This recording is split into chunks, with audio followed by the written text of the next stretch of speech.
Au nom du Père, du Fils et du Saint-Esprit. Amen.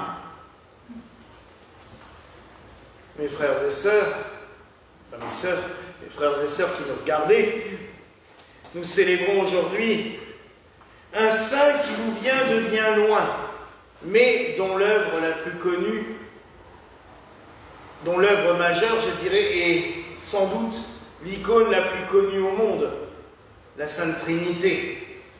Et c'est saint André Roublev, moine russe, iconographe, qui a laissé parmi les plus belles icônes au monde.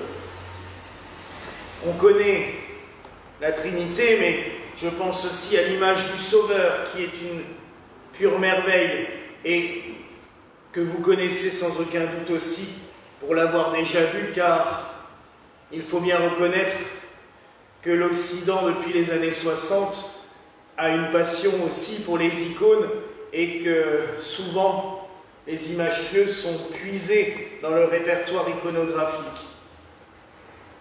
On n'a que très très peu d'informations sur ce moine et saint. On ne sait pas où il est né. Tout ce dont on sait, c'est qu'il est devenu moine à la Trinité Saint-Serge près de Moscou, sous Saint Nikon de Radonej, et par la suite sous l'autorité de Saint Serge de Radonej, ces deux grands saints russes extrêmement connus.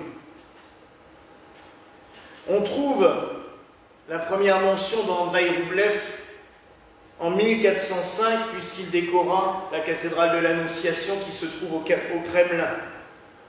Je rappelle que même si, dans notre imaginaire, quand on entend les médias, le Kremlin, on pense au palais présidentiel russe, mais c'est plus qu'un palais, c'est une cité entière, avec de nombreux palais au sein de cette fortification, et un très grand nombre de cathédrales.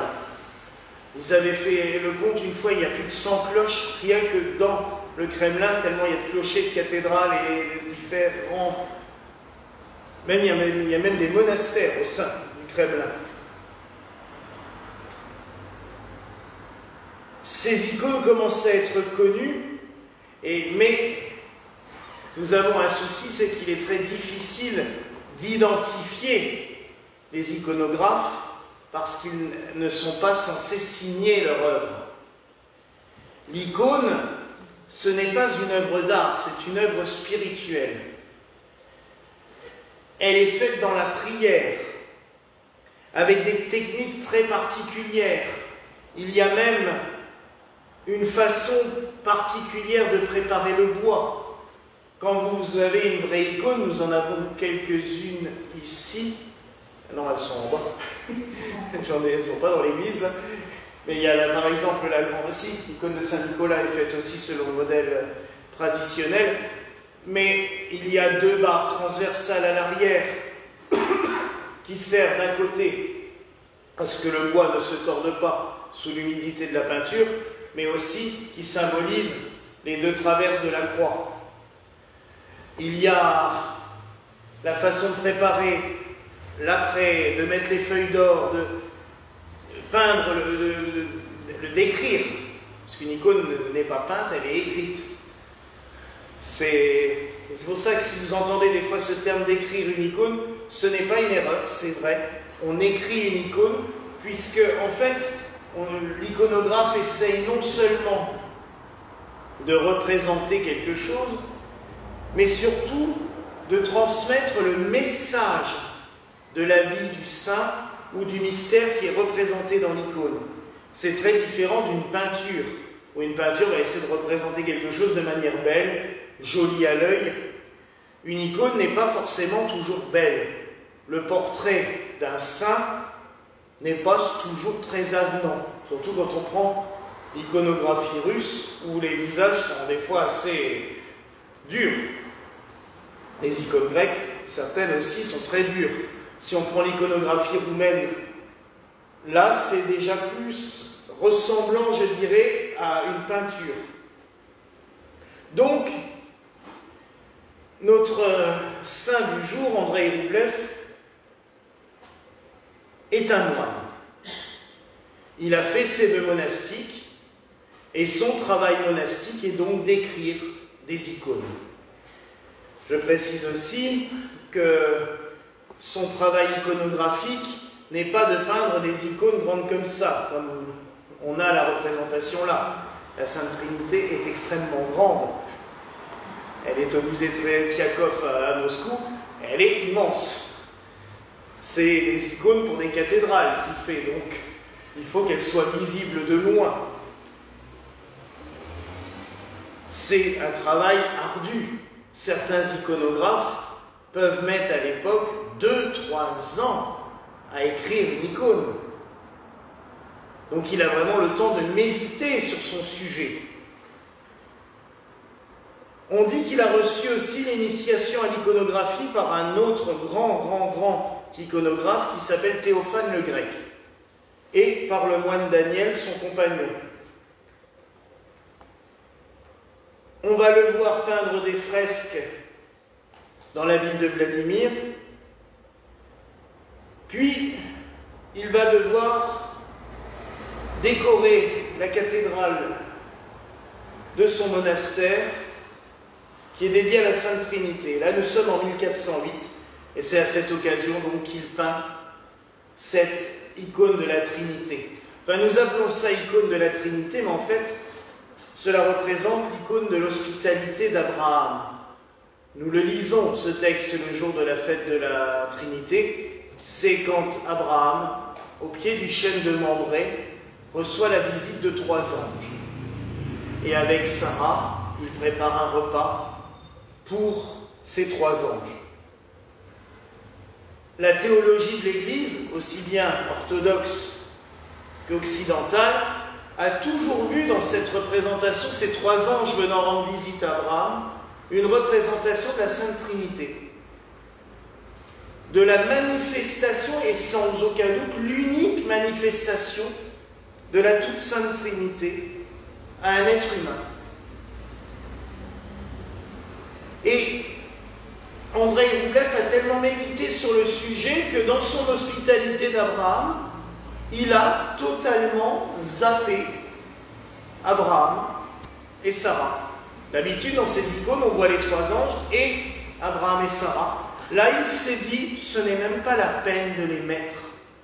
L'important du sujet, c'est les 3 anges à table, partageant le repas, et en arrière-plan, le chêne de Mambré.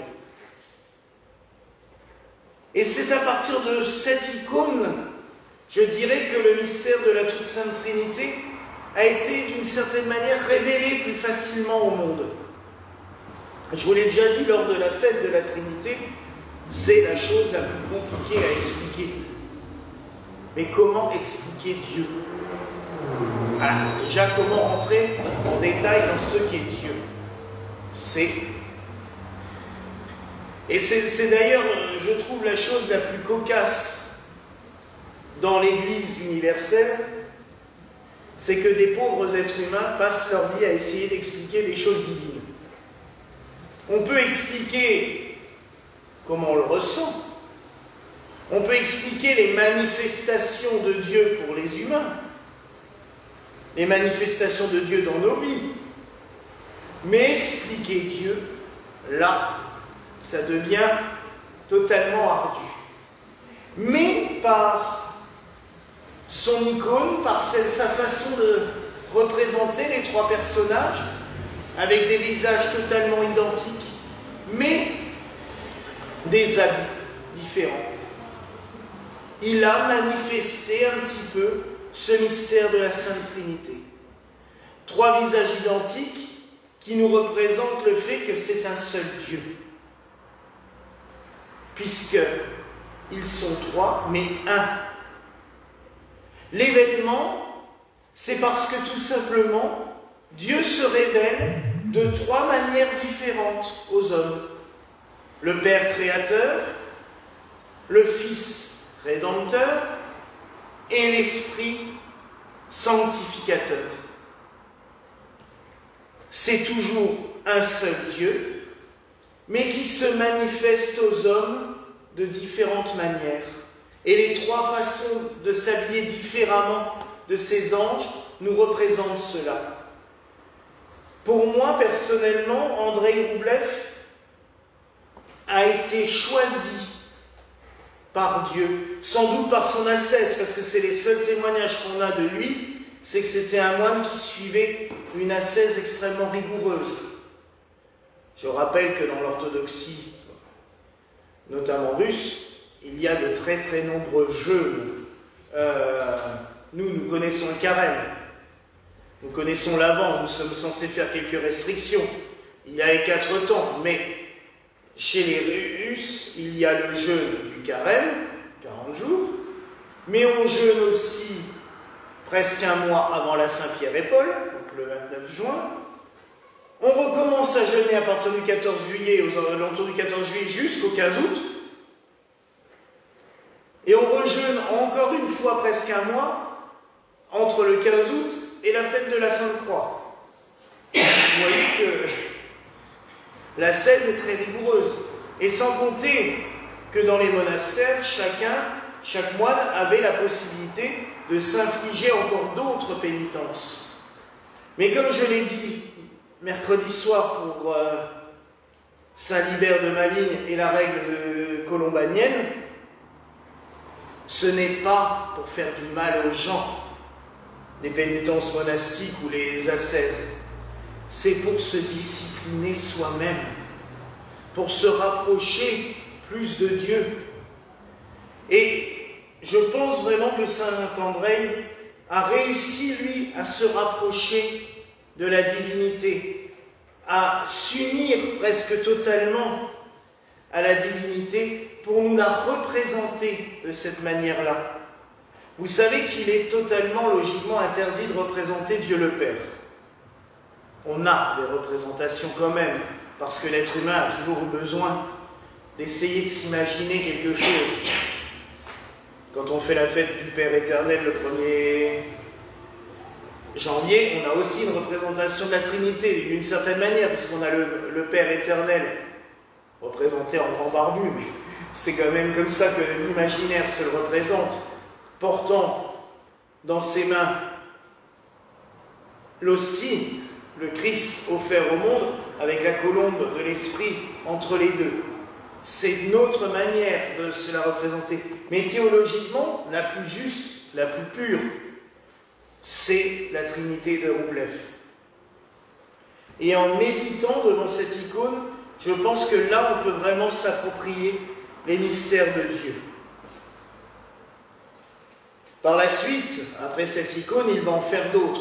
Il y a des légendes autour de cela. On dit qu'il aurait osé signer l'icône de la Trinité, ce qui est totalement faux. Il n'y a aucune signature dessus. Mais on avait dit cela parce que cette icône est tellement mystérieuse qu'il a fallu encore amplifier autour de la vie de celui qui l'avait dessinée.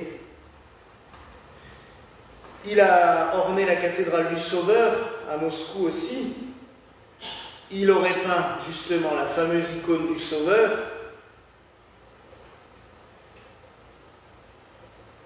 Mais après sa mort, on l'a oublié, un petit peu.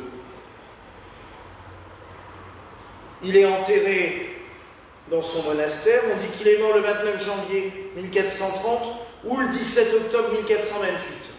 On n'a pas les précisions sur les dates, mais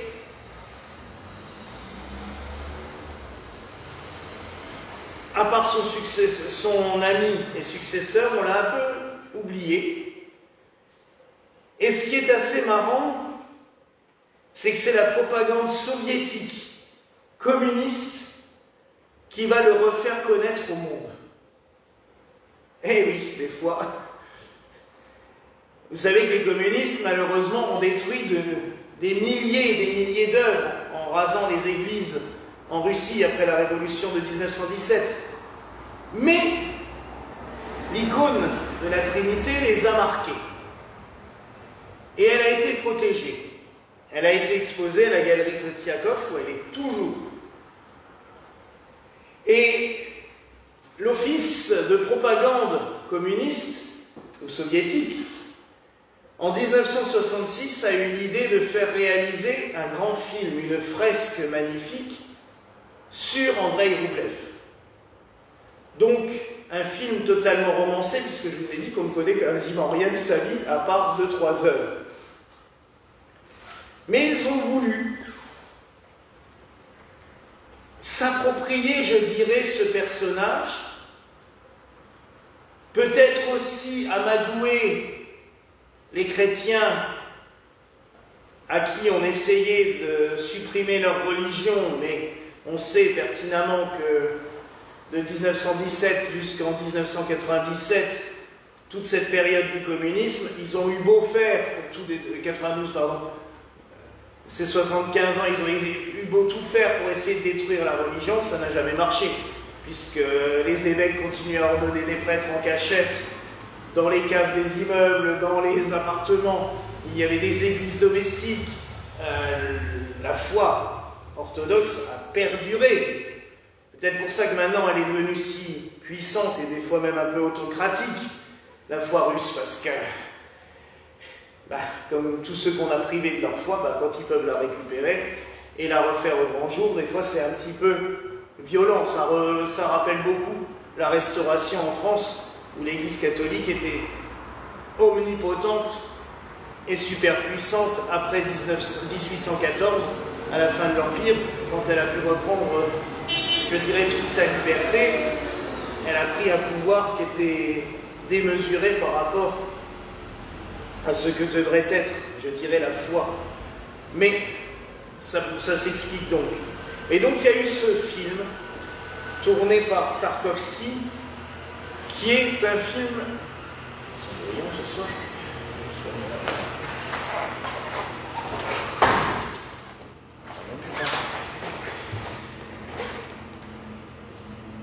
par Tarkovsky, et c'est un film qui est très long.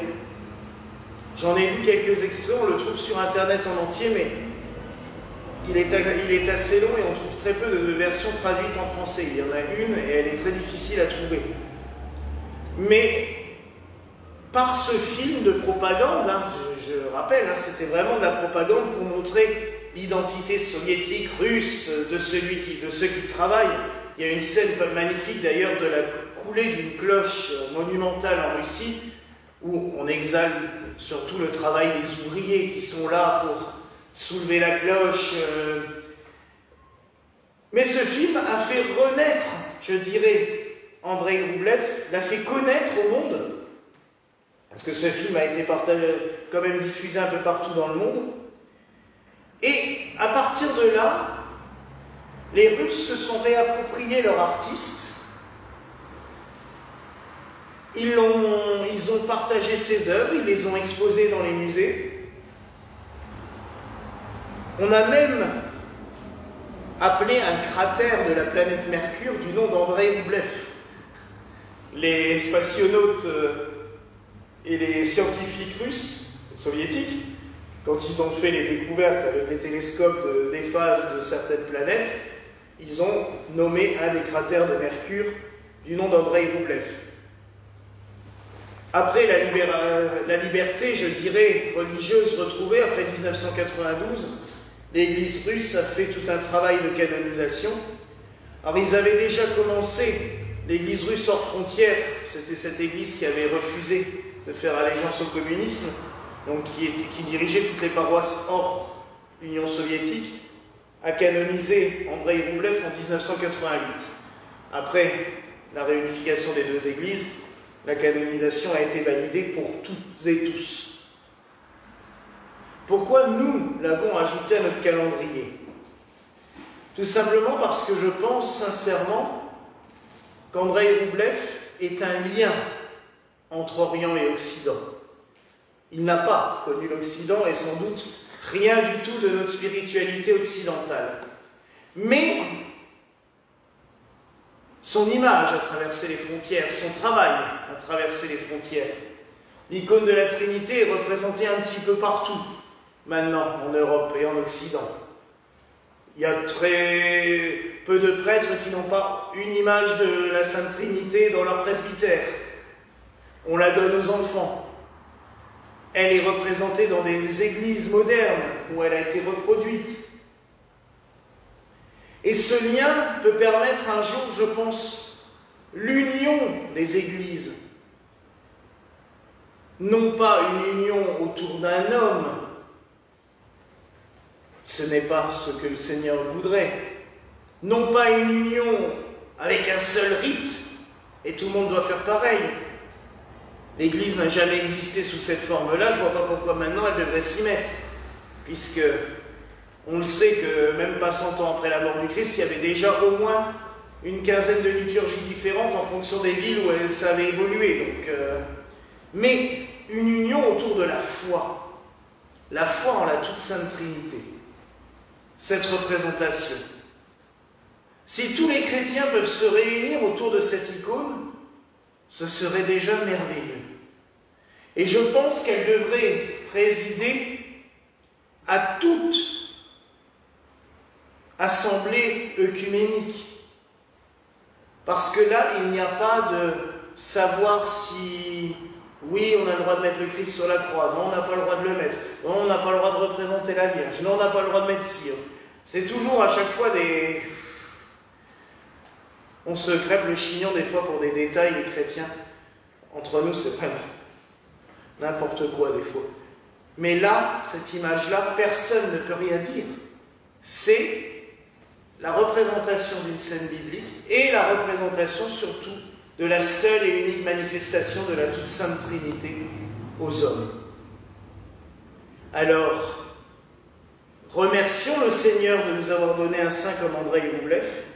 Prions-le aussi pour que cette image qu'il a peinte, qu'il a écrite, soit connue dans le monde entier. Prions aussi ce soir pour les iconographes. Je mentionnerai ceux que nous côtoyons. Hein? Laquelle? Eliane. Je me les mentionnerai dans la prière tout à l'heure, parce qu'il y a quand même 2 iconographes qui travaillent régulièrement pour notre communauté. Et puis j'en ai une autre en amie, Yolande aussi, que je n'oublie pas. Donc on va prier pour eux parce que c'est leur saint patron, c'est leur protecteur. Donc il les inspire et qu'il donne aussi de nombreuses vocations dans ce métier-là, parce que être iconographe, c'est pas évident. C'est tout un art, mais aussi toute une spiritualité, toute une foi. Alors prions vraiment saint André Roublev à toutes ses intentions. Voilà la grâce que nous nous souhaitons ce soir au nom du Père, du Fils et du Saint-Esprit. Amen.